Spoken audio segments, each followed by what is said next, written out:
Okay, good morning. The chaplain's office has been on a campaign for the last 6 months plus, trying to show how connection and community can not only improve lives, but actually today, maybe even save lives.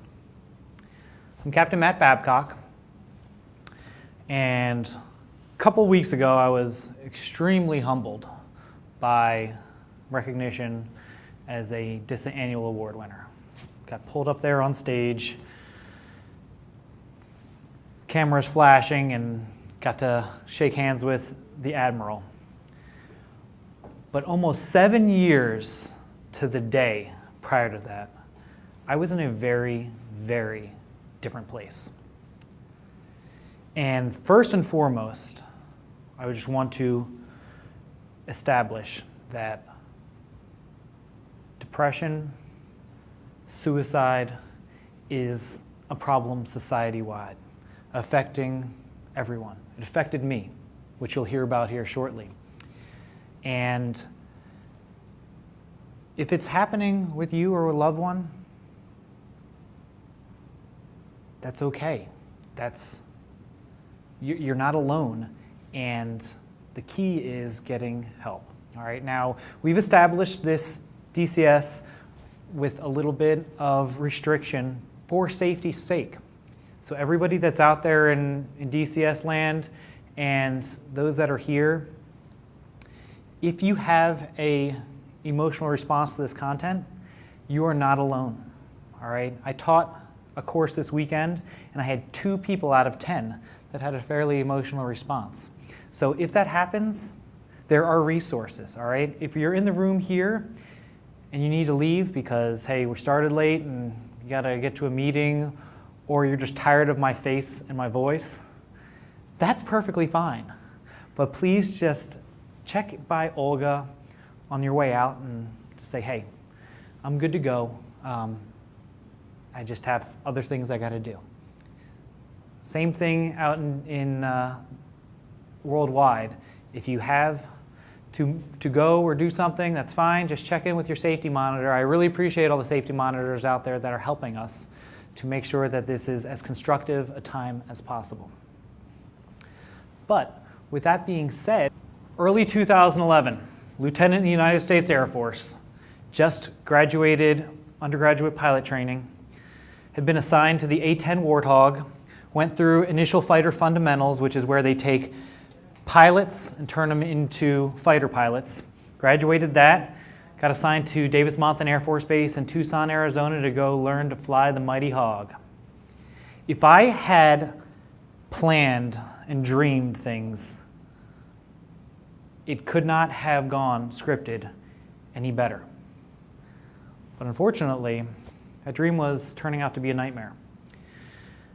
I couldn't sleep, I had no appetite, I had no interest in meeting my new squadron mates and classmates, getting to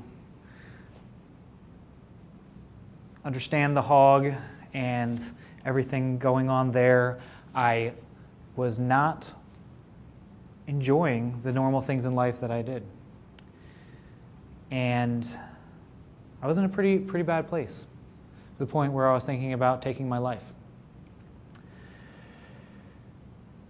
I, as a lieutenant, did not have many intimate confidants, especially in the fighter pilot world, and so I was kind of alone.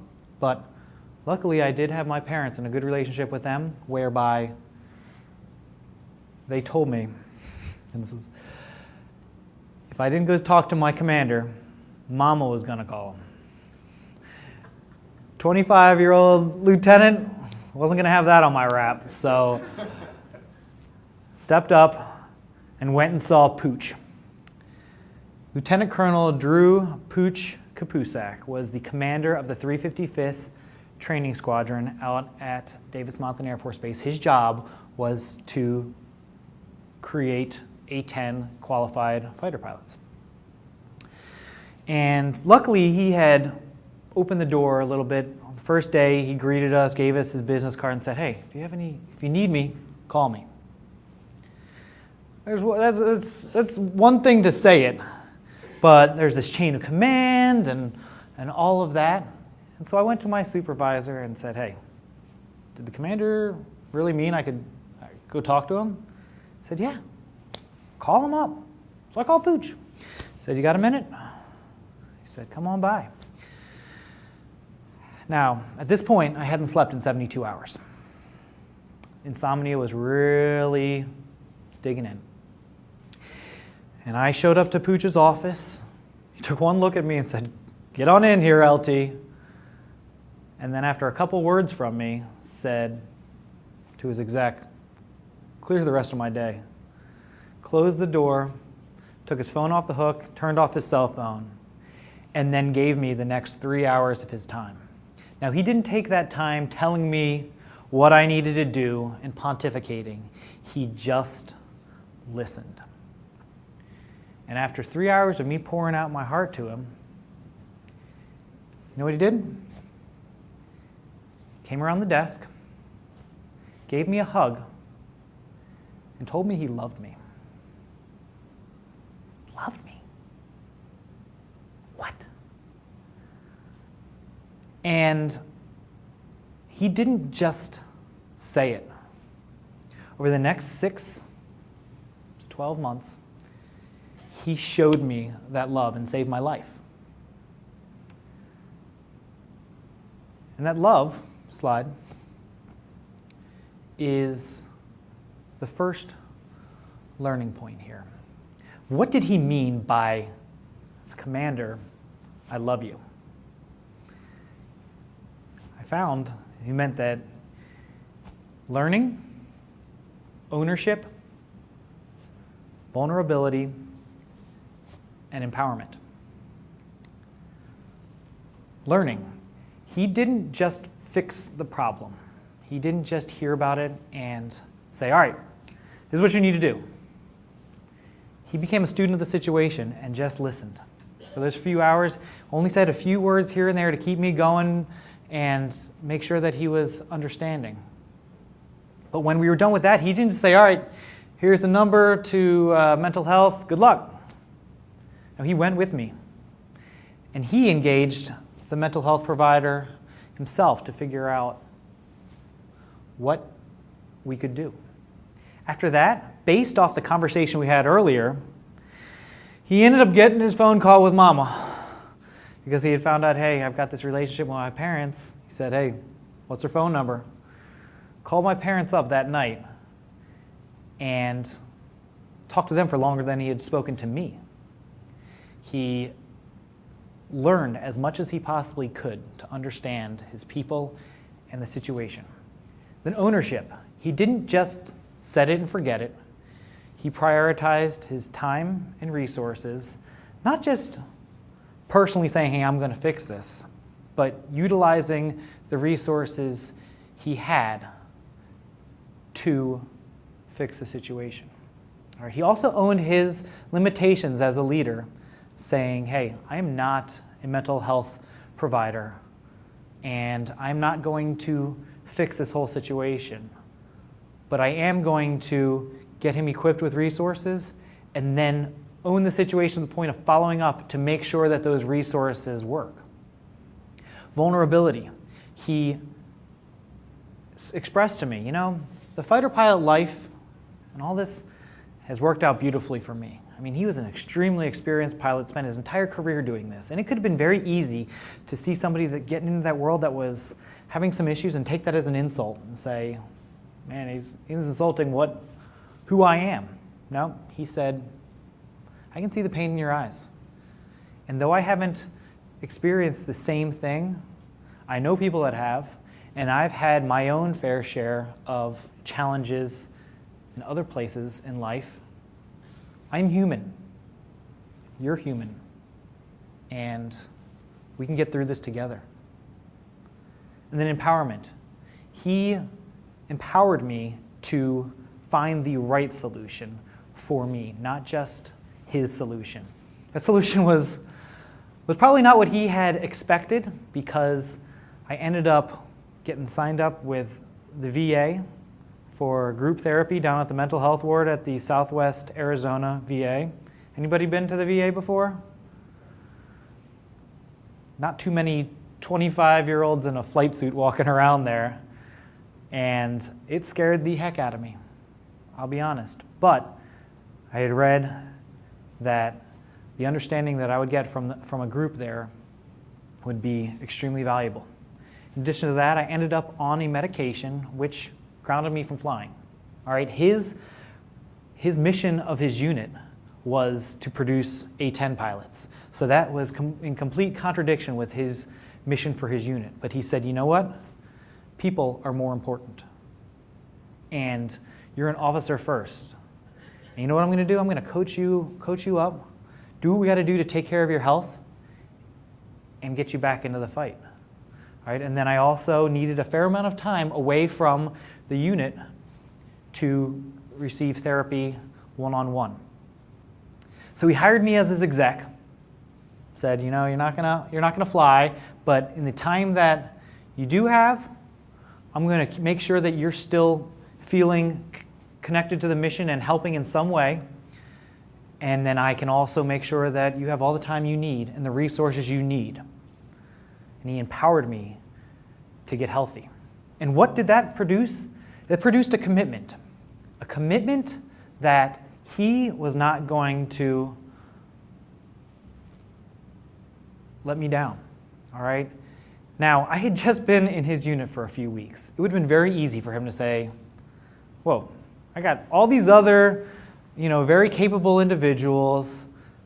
Let's get rid of this weak one and just send him to the docks, get him medically boarded out of the military so I can focus on the ones that are strong. I'll find somebody else that's strong enough. But he didn't. He didn't. He stayed committed to me and got me through the tough times and back to the good times. He also endorsed that I, as a person, was valuable and said, we're going to help you become the best version of yourself. All right, and that self ended up being a 17 Delta cyber operations officer. Probably the only one he's commanded in his career. All right, but the results of this, they speak for themselves. Though Pooch, at the very beginning, was scared to death of the situation. I mean, he said, I had no idea what I was getting myself into. I'm used to flying and, frankly, blowing stuff up. To have this heart-to-heart with his guy and have to coach him back into life, he didn't know what to do. So he just went back to what he had been taught as a human, to love, like this. The results, like I said, speak for themselves. Slide. This is Pooch on his change of command day. Could have gone very differently. That was about 6 years ago. And he's the first person I called when I found out that I was going to get promoted.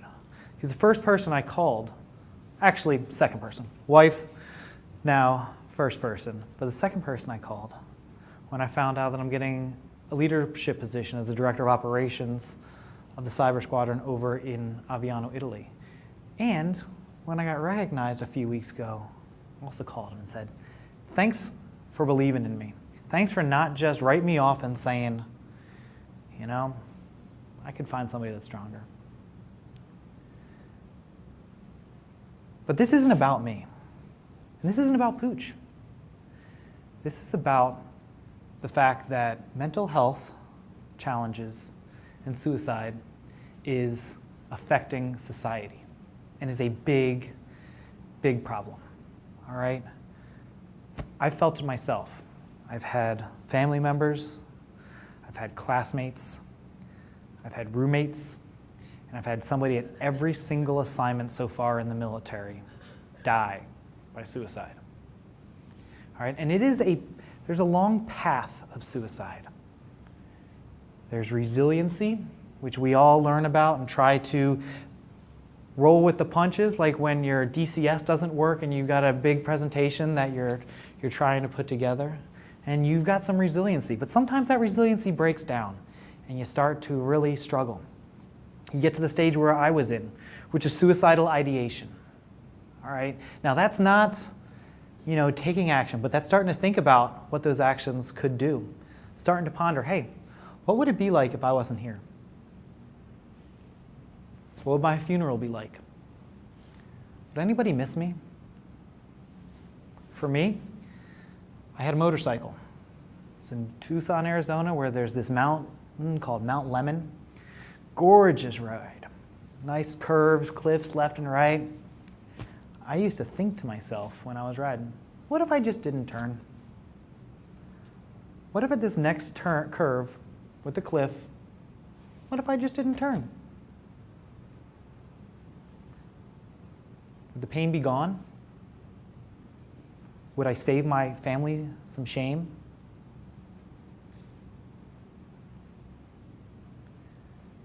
That's suicidal ideation. It continues on down the road to things like suicidal actions, and sometimes we even lose people, unfortunately. And today, that's why I'm here. That's what this is all about, is talking about not only setting the stage where you can make a difference and why this matters, but also how to make that difference, how to intercede in a situation where somebody's in trouble. All right? Slide. I talked about it. Setting the stage, that's the first thing. Now, there are tons of models out there for how to intervene, how to do a suicidal intervention. But the challenge is having an environment where somebody's even going to trust you and have that conversation to start. All right? Having that environment where, like Pooch set up, where I asked for help.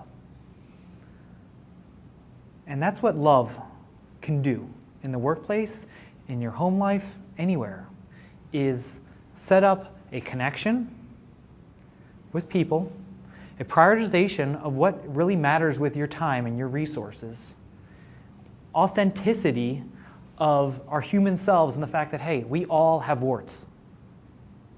And finally, the empowerment for people to say, I need some help. Help is not a dirty four-letter word. And if you set up that environment, you may be given an opportunity to do what Pooch did and save a life, which resulted in the previous picture you saw.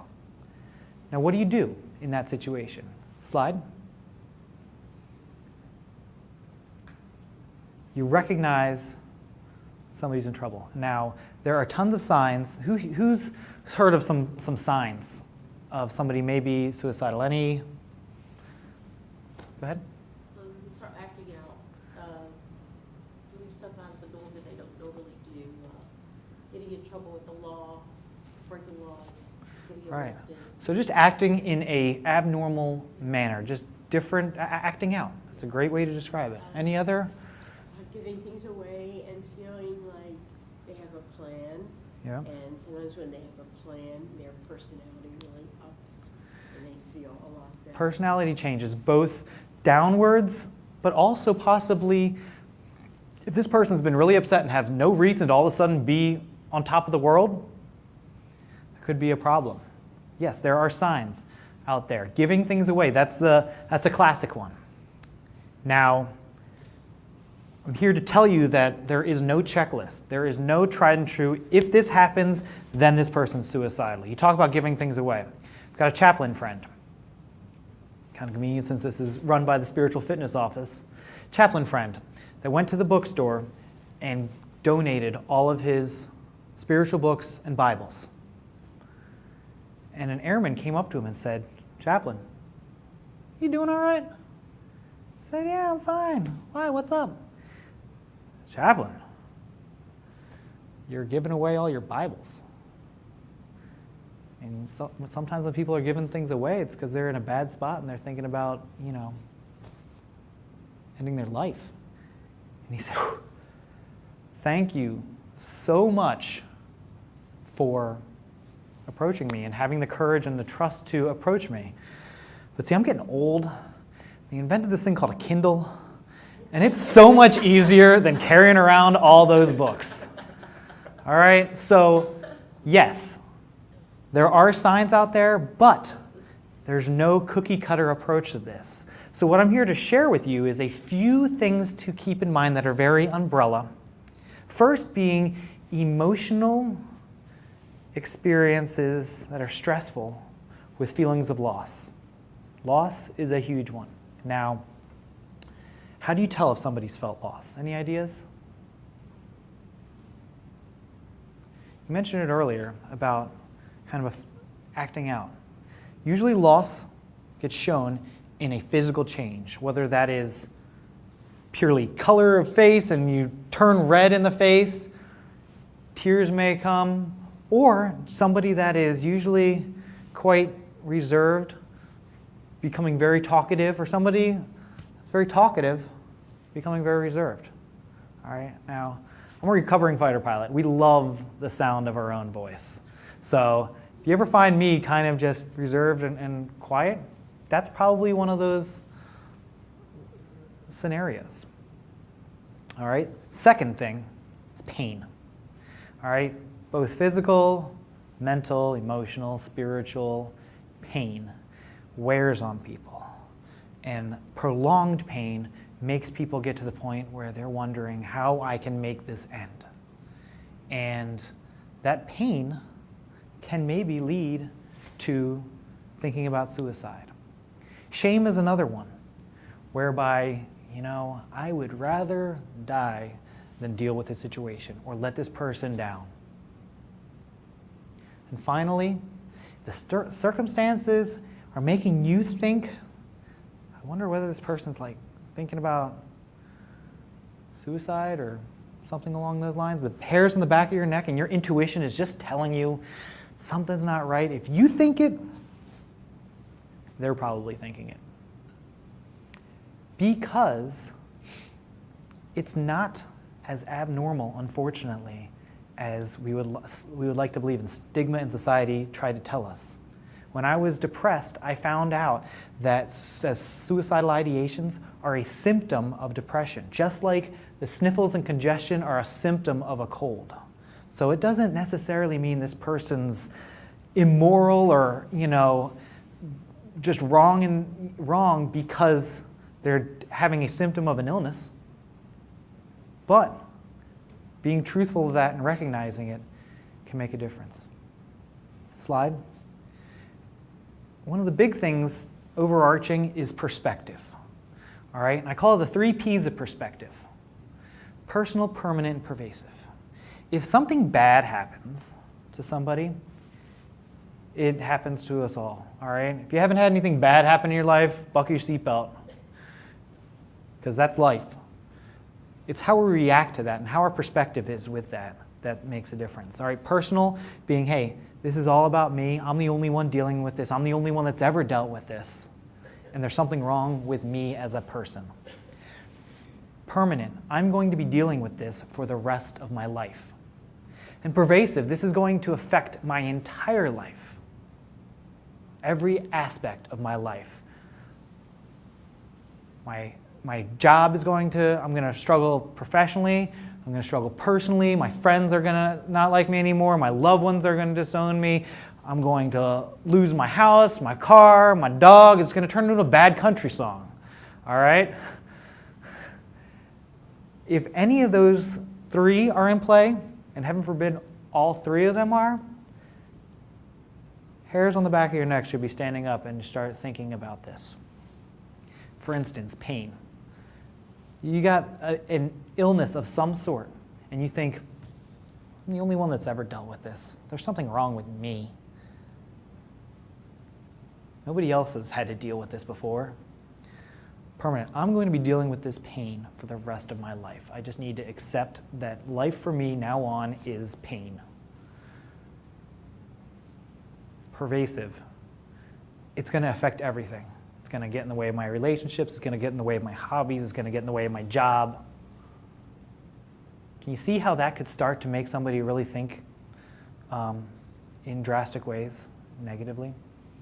I know for me, with the insomnia, I got to the point where thinking, am I ever going to get a good night's sleep?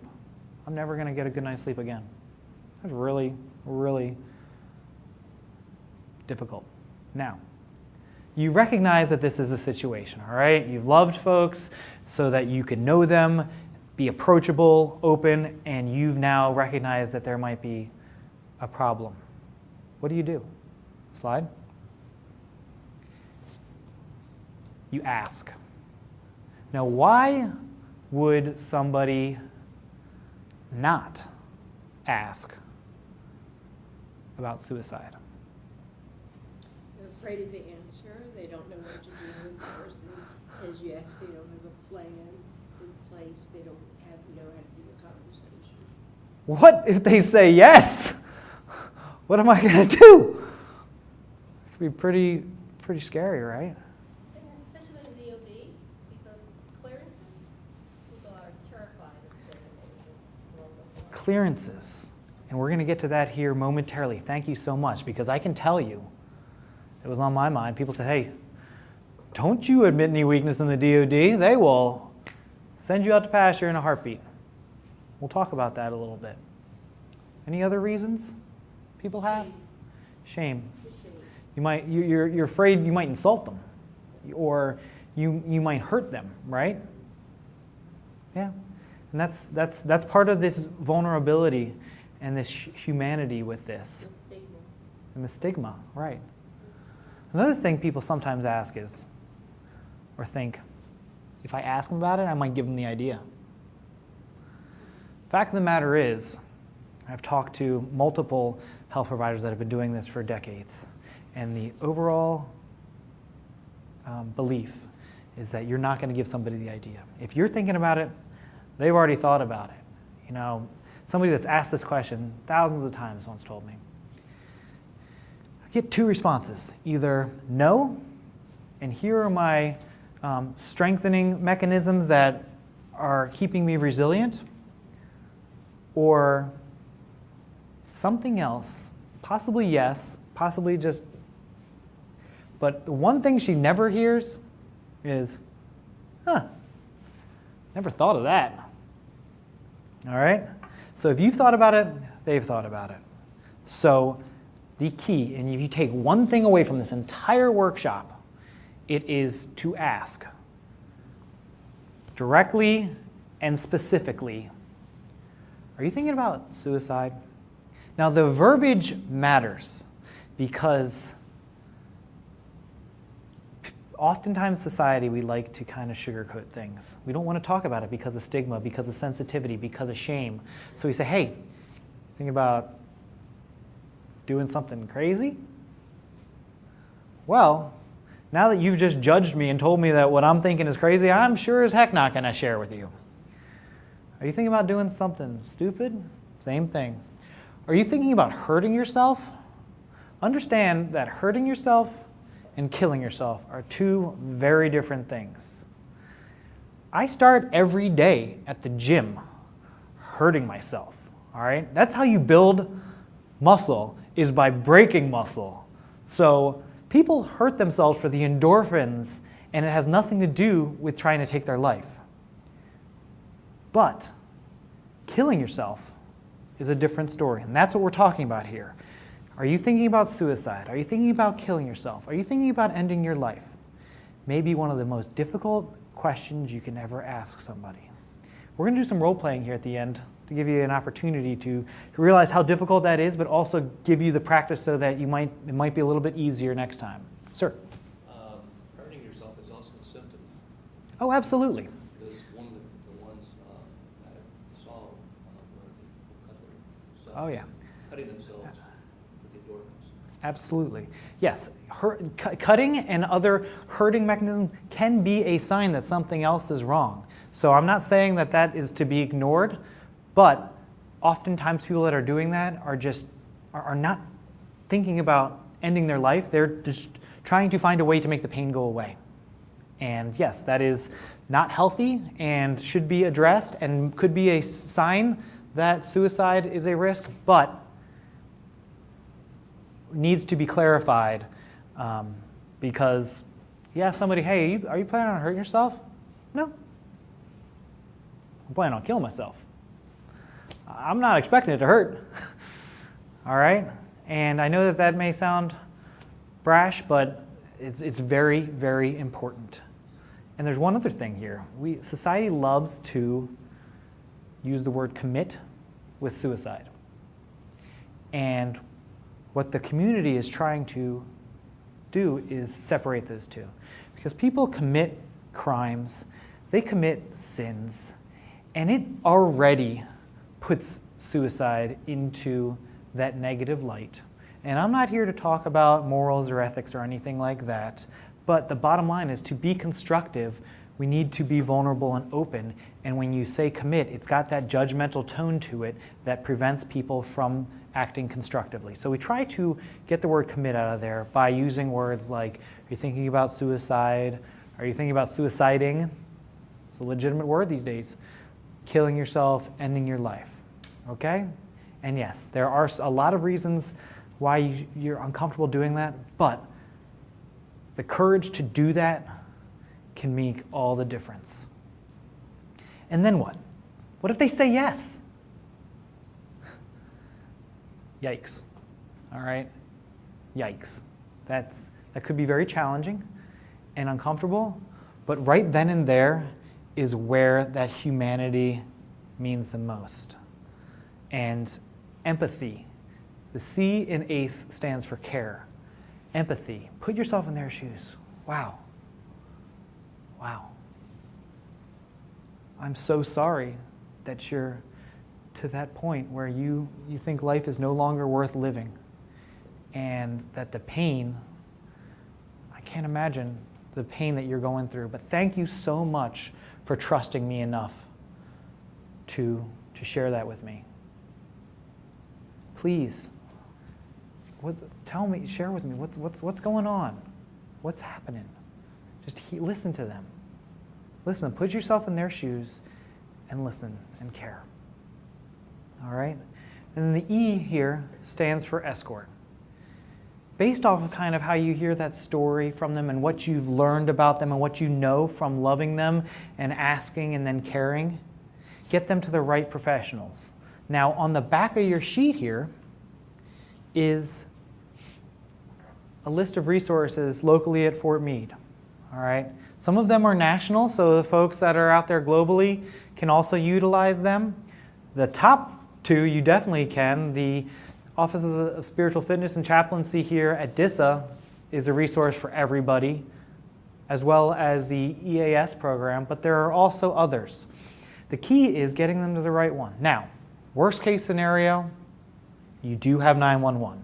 However, if you can get them to another professional, that would be beneficial, because 911 has to treat them like a threat to themselves and to society and is going to act accordingly. Not saying that that's wrong. Sometimes that's the only option. But with escort here, the key is to try to get them to the right person. And the other thing with that is to recognize your limitations. I know that we all want to be heroes. But the fact of the matter is that you've done your part at this point. You have recognized the situation and are helping them to address it. But you, for the most part in this room, are not a professional, and so your job is not to counsel. Your job is not to save the day and talk them through it all. Your job is to be a friend that gets them to that professional. Pooch, the single-seat fighter pilot that used to take it on the world by himself, being trusted with a lot of firepower, and he could have been like, just another thing for me to fix. He didn't. He said, all right, I've done my part.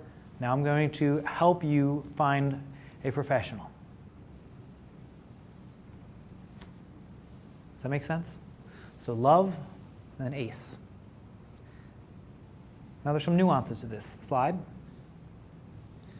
What if they say, no, I'm not thinking about suicide, but you know that their eyes and their body language, just the circumstances, they've got a wall up and they may be not trusting you and not opening up to you. There's some techniques to validate. All right, now validation is the idea of saying, hey, you and me, we're humans, I respect you, and I recognize that what you're going through is legitimate. That's one of the biggest gifts Pooch gave me. Saying, you know,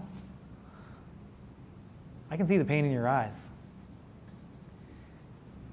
Validation can be done via two major ways. One is normalization. Normalization is letting somebody know, you know, you're not the only one dealing with this. Society is plagued by this, all right? And oftentimes, when somebody is dealing with said circumstances, fill in the blank, they're thinking about suicide. Are you? That all of a sudden can maybe make somebody a little bit more comfortable and realize, you know, all right, that personal side of this thing, it's not as personal as I think. Drop the shame a little bit. The other is through shame reduction, by being vulnerable yourself, creating trust through disclosure. Maybe you've never been suicidal in your life. You can say, you know, I know that if I was in that situation dealing with this, I'm not quite sure how I would react. I might think about suicide. Or, in my case, I can say, hey, I've been there. I've been there. All right? And those two techniques can really help break down those walls and get that conversation going. Slide. Now, we talked about security clearances. Oh, I don't want to talk about it because I'll lose my clearance, I'll lose my job, I'll lose my income. That pervasiveness, everything is going to go. Well, I'm here to tell you, I have told a commander that I've thought about suicide. I have, on the SF-86, that security form that we all fill out, question 26. Have you seen a mental health provider in the last 7 years? It's sandwiched right there between question 25, which says, have you done hard drugs? And question 27, have you sought to overthrow the government of the United States? Both those, probably deal breakers. And for some reason, based off its neighborhood and the form, everybody thinks that mental health care is as well. But I'm here to tell you that I've answered yes. What they do is ask you for the contacts for the doctors. And then they call up the doctors and say, hey, do you think this person can act in the best interest of the defense of this country? If they say yes, it's as if you said no on that original form. And if they say no, the doctor has to then prove why you should lose your clearance. So the default is that you keep your clearance. All right? And I've gone through the adjudication, sat down with the person and said, yeah, so talk to me about this. And say, you know what? The fact that you saw a problem and addressed it voluntarily and proactively, that is so much more worthy of a clearance and my trust than even somebody that hasn't dealt with a problem, because I don't know how they're going to react. I can trust you based off of your track record. But beyond that, I went and talked to Scott Addis, the guy at DISA that all of us report to when it comes to security. He is the DISA chief of security. He's the security manager. And he put this down in writing. So you don't have to trust me. You can believe him. All right? Any questions about the clearances? Slide. So, out in DCS land and here, I'd like to pair off. All right? If you all two, you two, and Olga and Lisa. Yeah, pair off. One of you is going to be at risk here. Okay? And this is your scenario. Okay? The other person needs to look them in the eye and use those words that we talked about. Not just saying, hey, are you thinking about doing something crazy? No. Are you thinking about suicide? Are you thinking about killing yourself? Have a conversation here for 5 minutes. This is fictitious, but very valuable to learn. Please give it a go. In DCS land, please do the same.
How are our conversations going? How was that? Was that as easy as you thought it was going to be, even though you had the answer to the test already? We've just gone over it. This is. It was kind of, I was going off of my situation, it was just a little different. Yeah. I think a little different. I don't know what I'd do without my kids, but I was in the military, going from place to place, doing all this stuff. The kids would be better off with their mother. Right. And I can provide for them, and I know they will be safe. So that's what I did. Okay. Yeah. These should have been on. You good? And so I let the mother have custody, and I had reasonable and liberal visitation rights. Yeah. I'm gone most of the time, so she lives in a different city, so no 2 weeks out of the month. I mean, no 2 weekends out of the month and 2 weeks during the summer. I would have them for the whole summer, and then I would take them back. So we worked like that. Yeah. And I told her about my experience with someone committing suicide. My Mhm. first tour to Germany, Mm-hmm. a young man in the next dorm room over. I met him a couple of times. I was there 2 days, saw him twice. That weekend, they found him on base with the suicide note. Mhm. And I was telling her, I didn't know about recognizing any of these things that you talked about today. Yeah. Well, I want to make clear one thing here. All right, if you have dealt with suicide in the past, either personally or you've lost somebody, you're not alone. Like I said, I've lost somebody even after I've gone through this and I've become a certified suicide intervention skills instructor. I've still lost people. All right, so this is not about shame or about guilt. All right, this is all about, hey, us just gaining a few more tools and a few more things so that maybe next time we have a better chance at fighting this very, very vicious and difficult enemy. Appreciate you sharing that with us. How about for the rest? Was looking somebody else in the eye and asking, hey, have you thought about suicide? How was that? Michelle? Yes, when he asked me directly if I was thinking of suicide, I said no.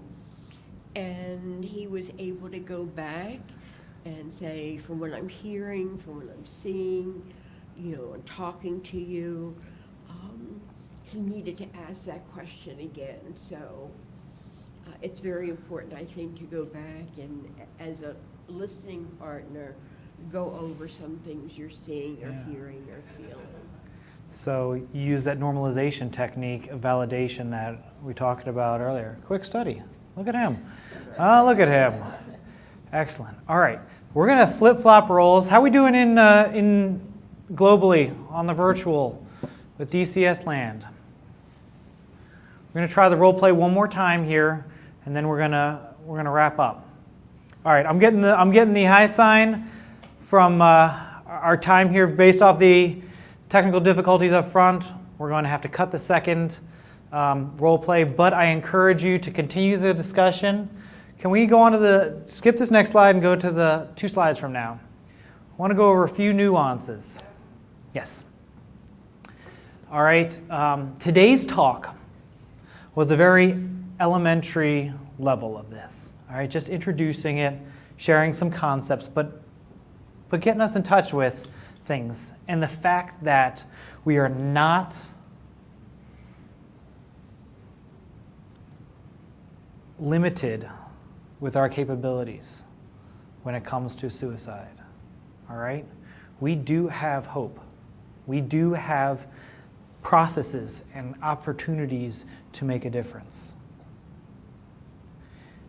There are more formal trainings out there. Like I mentioned, I'm an instructor of assist. All right, I based off my experience, and then I went to a course, realized, hey, wow, this is huge. This is very valuable, and I became an instructor. I just instructed this past weekend locally. So there are courses out there. The Safe Talk is a half-a-day thing that'll get you kind of to a middle school level, And Assist is a 2-day full-blown course which will take you to some of the extreme examples and get you to that kind of high school level education where you were able to go out and actually really confidently make a difference. All right, so I just wanted to offer those to you. And then finally, I'd like to ask some of our other resources in the room that I haven't really leaned on too much yet, but Olga and Michelle, could you come up front here real quick? Gonna get you on camera here, I know. I'm blindsiding them here, but they're good sports.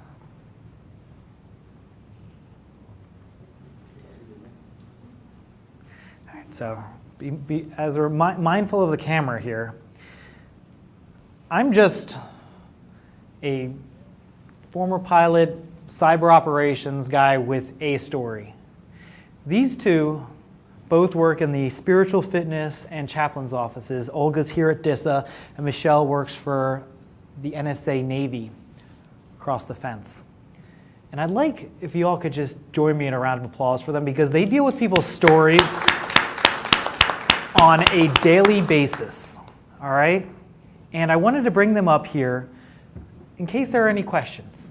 If there's any questions in DCS land or in the room about any of these topics here, I'm here as well, but there's multiple perspectives of this, and I wanted to make sure that we utilized a lot of experience that they have as well.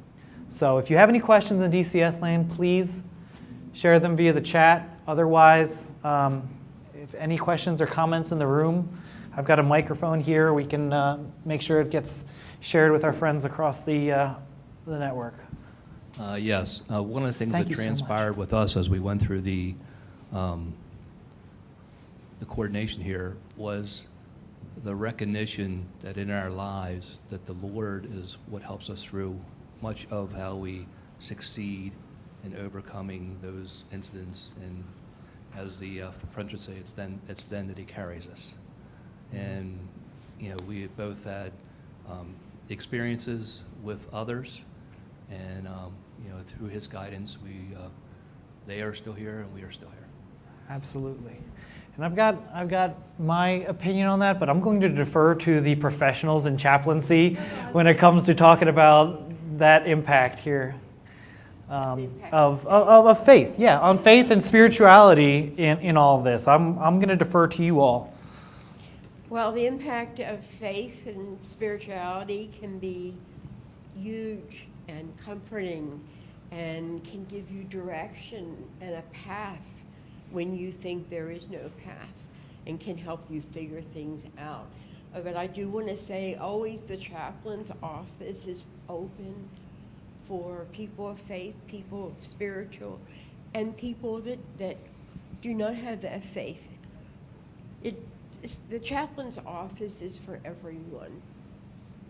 And I think that's really important. I like to have people come in. I do events for sailors and airmen so that they can meet the chaplain on an informal basis. And then maybe when an issue comes up, they can be, wow, you know, that chaplain seemed pretty nice. So I think the chaplain's office is really important.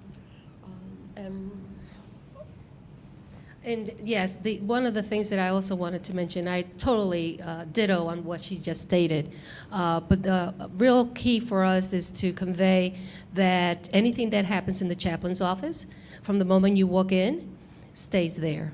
So we do not report up or out, and even to the point that, let's say you come in and we had a meeting, consultation meeting, and I see you in the cafeteria.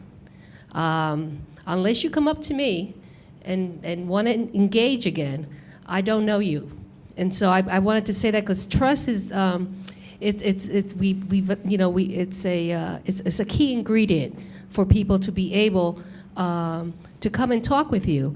And the fact that they're sharing their lives, sometimes through dark valleys, we're honored and we're thankful that they trust us with that. And like you said, the spiritual fitness office, the chaplain's office, is for our mission statement talks to multi-faith or no faith. But we're there for people, for humanity. Perfect. Thank you. And just one little anecdote on that. Hang out there, Michelle, in case there's any other questions. One more anecdote on that confidentiality. All right, it's ultimate confidentiality. Not only morally and spiritually, but legally, they are not allowed to share that. And I had a chaplain that one time told me, hey, I had somebody come into my office, said, tell me about that confidentiality. Said, I can't tell anybody. Said, all right, well, since that's the case, I just want to let you know that I'm going to kill myself today. You can't tell anybody, right? All right, see you later. And the chaplain said, whoa, whoa, whoa, whoa, whoa. You're right. I can't tell anybody. What's going on? He said, my decision's made, and I just needed to let somebody know. So you're legally bound. You can't tell anybody. Chaplain said, you're right. I can't tell anybody. But you now have a shadow. And the chaplain followed him everywhere he went. Went to legal and changed his will. Went to the finance place. Changed all his finances, got rid of things, sold his car. And then it finally took the chaplain following him into the bathroom stall for him to say, you really care, don't you? He said, yeah, I definitely don't want to be in this bathroom stall with you. But I care enough about you and I love you, and I'm going to be your shadow until you talk to me. You're right, I can't tell anybody, but I'm here. The guy ended up sharing with him and they got him some help. So that confidentiality is there. All right, and if you're worried about the clearance and my story and Scott Addis's are not enough, you still got the confidentiality of the chaplain. If you please, please, please talk to somebody. Any other comments or questions? Will this be, is that the 2-day course on DOTS? Or anything? So not at this time. I can get you more information on opportunities. It is offered on Fort Meade. Okay. I can get you those resources if interested, but it's not currently offered in the DISA headquarters. Any other questions, DCS land? I promised you I'd have you out of here by 10 because I know that there's the big ops meeting at 10. So I think that we are mission complete for this time. Like I said, if you are hurting, you're not alone. Please reach out, get help. You got the chaplain's office there, but that's just one of many opportunities. Please use those resources. And Olga's got one other thing. And so we have the DISA webpage. We have the chaplain webpage. Within the resources for DISA Europe, for all the DISA footprint, we have an outreach to the chaplain there. There's a point of contact. So if you go to our website and you're overseas, there's someone there to support you. And you could always call headquarters and we'll get you the support. Perfect. Thank you. Thank you all very much for tuning in. We're going to do this at 1400 again for the rest of the global organization that couldn't be here today. So if you found this of any value, please share it with somebody that may find value at 1400. Thanks for coming.